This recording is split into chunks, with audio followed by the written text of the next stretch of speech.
Hello everyone, कैसे हैं आप सभी लोग। उम्मीद है कि आप बहुत बहुत अच्छे होंगे। आज 27 अगस्त और 27 अगस्त साल 2024 के हरियाणा करंट अफेयर इस वीडियो में हम पढ़ने वाले हैं। आइए सेशन की करते हैं शुरुआत। आप सभी को राधे राधे।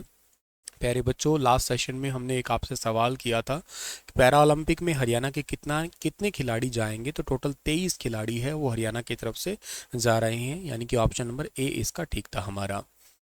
अच्छा, एक सवाल अलग से तो नहीं बनाया, लेकिन आपको पढ़ा देता हूँ कि भारत की क्रेडिट रेटिंग एजेंसी जिसका नाम है आईसीआरए लिमिटेड, इन्होंने अभी रिसेंटली फाइनेंशियल ईयर 2024-25 के लिए 25 ईयर की पहली तिमाही यानी कि अप्रैल से जून में भारत का जो जीडीपी है उसके 6 तिमाहियों के निचले स्तर 6% पे रहने का अनुमान लगाया है। अभी जो फाइनेंशियल ईयर 2024 की चौथी तिमाही में 60.8% थी। जीडीपी में यह कमी मुख्य रूप से सरकारी पूंजीगत व्यय में कमी और शहरी उपभोक्ता मांग में गिरावट का कारण है। और इनके अलावा फाइनेंशियल ईयर 2025 के लिए भारत की जीडीपी और के साथ साथ जो ना सकल मूल्य वर्धित वृद्धि जो है ना, ये 6.8% और 6.5% होगी। ये जो क्रेडिट रेटिंग एजेंसी आईसीआरए है ना, ये अपने हरियाणा की है। इसका हेडक्वार्टर हरियाणा के गुरुग्राम में ही है। और इसके एमडी और सीईओ का नाम रामनाथ कृष्णन है। इसकी स्थापना 1991 में हुई थी, तो काफ़ी पुरानी कंपनी है ये और हरियाणा के गुरुग्राम की कंपनी है ये। तो याद रख लेना आप लोग इस कंपनी के बारे में। हाल ही में नीरज चोपड़ा ने एक स्टेट आपका जो डायमंड लीग प्रतियोगिता हुई थी, उस डायमंड लीग प्रतियोगिता में कौन सा पदक जीता है। तो डायमंड लीग प्रतियोगिता में मतलब एक्चुअली सेकंड पोजीशन पे आए हैं। इस डायमंड लीग प्रतियोगिता का नाम जो था ना, वो क्या था। इस डायमंड लीग प्रतियोगिता का नाम था लाजेन, ठीक है ना। लाजेन इसका नाम था, लाजेन डायमंड लीग। इन्होंने 89.49 मीटर का जेवलिन थ्रो करके लाजेन डायमंड लीग के अंदर जो है वो दूसरा स्थान हासिल किया, जिसे बेसिकली एथलीट सीमा के नाम से भी जाना करते हैं। वर्ल्ड एथलीट्स के द्वारा ये आयोजित थी। लाजेन डायमंड लीग 2024 21 से 22 अगस्त तक थी। स्विट्जरलैंड के लाजेन में हुई थी ये। 2 बार के वर्ल्ड चैंपियन और 2024 पेरिस ओलंपिक के कांस्य पदक विजेता ग्रेनेडा ने जो है ना वो 90.61 मीटर का जेवलिन थ्रो किया और इस करके इन्होंने ये प्रतियोगिता जीत ली है। और जर्मनी के जूलियन वेबर है, ये तीसरे स्थान पे रहे। एक्चुअली जो एडसन थे ना, इन्होंने कांस्य पदक जीता था अभी पेरिस ओलंपिक में, लेकिन यहाँ पे ये टॉपर आए हैं 1 नंबर पे।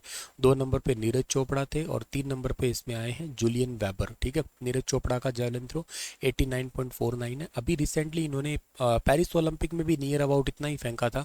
89.45 मीटर का पेरिस ओलंपिक में जेवलिन थ्रो गया था। तो इनका जेवलिन थ्रो लगभग लगभग इतना ही था ऑलमोस्ट, ठीक है ना। कुछ पॉइंटों की बढ़ोतरी है कह सकते हो आप लोग।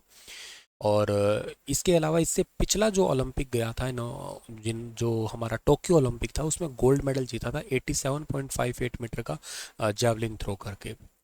डायमंड लीग जो प्रतियोगिता थी ना ये वाली, इसमें नीरज चोपड़ा 15 अंकों के साथ डायमंड लीग स्टैंडिंग में जूलियन वेबर जर्मनी के तीसरे स्थान पे रहे थे। नीरज चोपड़ा पेरिस ओलंपिक में 89.45 मीटर जेवलिन थ्रो करके सिल्वर मेडल जीत ही लिए थे। टोक्यो ओलंपिक में गोल्ड मेडल जीत चुके हैं। 2024 में दोहा डायमंड लीग दोहा कतर में हिस्सा लिया था, जिन्होंने वहाँ पे 88.36 मीटर का थ्रो करके दूसरे स्थान पे रहे थे। जबकि चेक गणराज्य के जैकब वर्डलेज जो है ना ये प्रतियोगिता को जीते थे। 2024 में फेडरेशन कप 2024 जोधपुर में हुई थी। ये 82.27 मीटर का थ्रो करके गोल्ड मेडल जीता था। नीरज ने इससे पहले 2022 और 2023 में जो है ना लाजेन डायमंड लीग जीता था।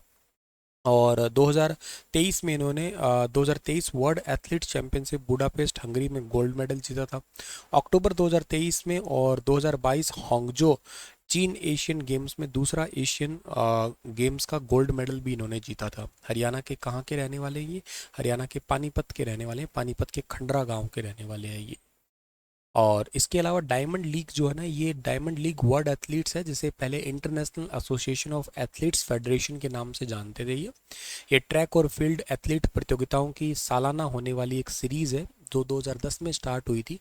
इस बार का इसका 15वां सीज़न था ये। डायमंड लाजेन डायमंड लीग 2024 जो है ना, ये 2024 का इनका 11वां आयोजन रहा है। चलिए सर, हरियाणा राज्य के स्वास्थ्य विभाग में अभी हाल ही में किस बीमारी के प्रति अत्यधिक सतर्क रहने के निर्देश जारी दिए हैं? तो ये एम पॉक्स, मंकी पॉक्स जिसको कह रहे हैं हम लोग, ये बहुत तेज़ी से फैल रहा है। इस करके हरियाणा गवर्नमेंट ने इसके लिए जो है ना बेसिकली अत्यधिक सतर्क रहने के लिए कहा है। और इसके अलावा एड्स नियंत्रण संगठन के द्वारा पुरुषों और महिला सेक्स वर्कर के साथ यौन संबंध रखने वाले पुरुषों के लिए जो चिन्हित स्थानों पर केंद्रित निगरानी के माध्यम से जांच की जाएगी, क्योंकि ये एसटीडी भी ट्रांसफ़र हो रहा है, उस तरीके से भी ट्रांसफ़र हो रहा है ये तो करके ही तो इसके लिए सतर्क रहने के लिए जानकारी दी गई है। एमपॉक्स बेसिकली क्या है? एक डीएनए वायरस है जो मंकी पॉक्स के नाम से भी जान रहे हैं इसको। पॉक्स विरिडे परिवार से ये आता है और इसमें सबसे पहली बार 1958 में बंदरों से इसकी पुष्टि की गई थी, लेकिन अब ये मनुष्यों में भी पाया जाता है। और ये इसके लक्षण जो है ना वो बेसिकली यही है कि बुखार आता है, सिर दर्द रहता है, मांसपेशियों में दर्द रहता है और शरीर के ऊपर दाने ही दाने होने स्टार्ट हो जाते हैं, जैसे अपने वो माता, छोटी माता वगैरह निकलती है ना, वैसी वैसी लगभग। इसके लिए वैसे एक टीका भी मौजूद है रोकथाम के लिए, लेकिन अभी के लिए जो है ना, जैसे इसे मतलब हो कैसे सकता है, जानवरों से दूर रहने की हिदायत दी गई है। इसके अलावा दूषित वस्तु, खराब चीज़ें हैं जो मनुष्यों में जिससे फैल सकता है, उन चीज़ों से दूर रहने के लिए या प्रोटेक्टेड सेक्स वगैरह है, उन चीज़ों के लिए इसके लिए गाइडलाइन की गई है जारी।